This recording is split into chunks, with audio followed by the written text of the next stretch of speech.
आज बँकिंग क्षेत्रात एक महत्त्वाची बातमी समोर आली आहे। रिझर्व्ह बँक ऑफ इंडिया म्हणजेच आरबीआयने बँकांचा लाभांश वाटपाबाबत एक नवीन निर्णय जाहीर केला आहे।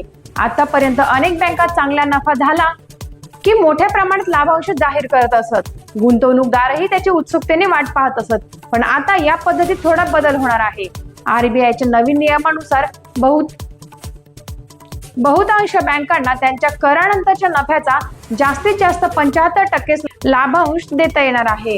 हा नियम आर्थिक वर्ष 2026-27 पासून लागू होणार आहे।